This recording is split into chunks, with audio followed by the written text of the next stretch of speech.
Yesterday, data on inflation expectations in the euro area were supposed to be published, but for some reason the report was postponed until next week. This did not prevent the US dollar from winning back some of its recent losses, in particular against the euro.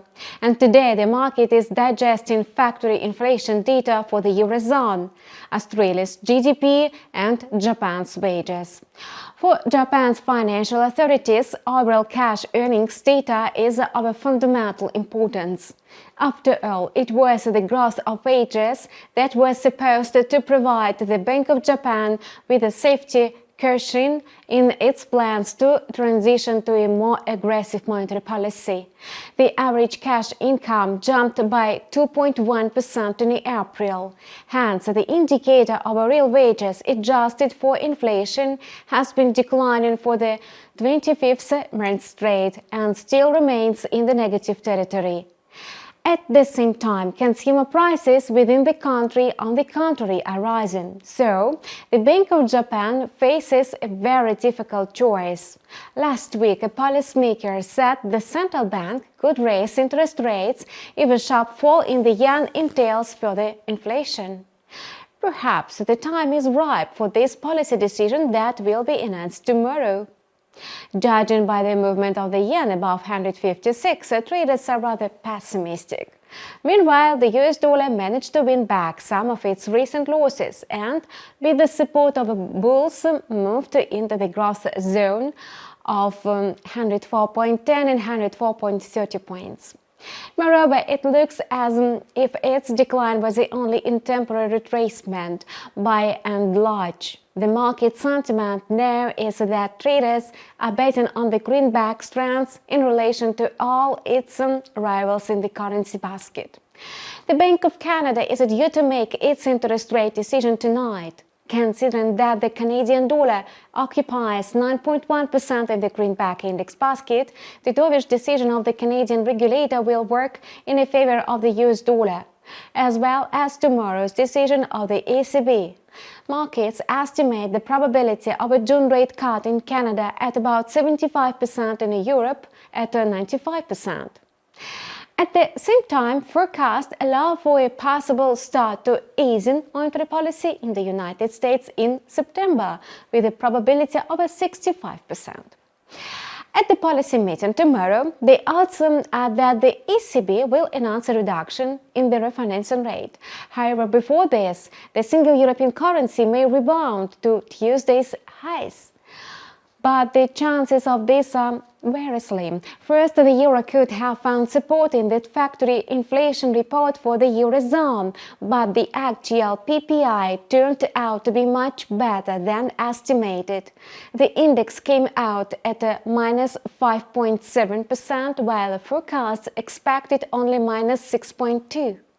So, there is another reason to think about the possibility of shifting the deadline for rate cuts in the eurozone to the next meeting. And second, reports on employment in the United States private sector may also spring on an unpleasant surprise. If the number of new jobs is less than the forecast of 173,000, this will become an extremely negative signal for the US dollar.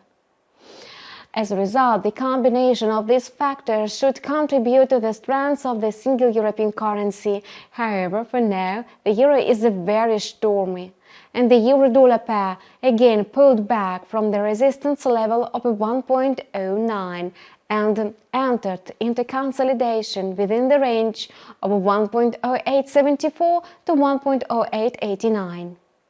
Although the breakout of this level the day before was neglected by traders, and this fact reduced its status of importance, thus the possibility of its breakdown at the next touch increased. If the bulls manage to gain a foothold in this zone at the end of the trading day, we can talk about the upward move of the euro. Meanwhile, the return below the 1.09 level could force the instrument to resume day amplitude in the range of 1.08 to 1.09. According to the American Petroleum Institute, U.S. crude oil inventories rose by 4.1 million barrels last week. Therefore, Brent fell below $78 per barrel. And today, everything will depend on similar data from the U.S. Department of Energy. The consensus suggests that reserves should, on the contrary, decrease by 1.9 million barrels. If this data is confirmed, the Brent price will quickly climb above $78 per barrel. It may even begin to rebound to $80 per barrel. In terms of a technical analysis, such a rapid downward movement in recent days has led to crude oil being oversold. In the future, this may indicate a pullback, which will lead to rebalancing of trading forces. However, traders also take into account the factor of inertia, which may cause some technical signals to be ignored. You have watched the review of the global financial markets for today, June 5th.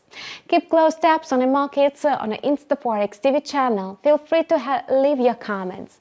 Our experts are always ready to answer all your questions. Thank you for watching and see you online tomorrow.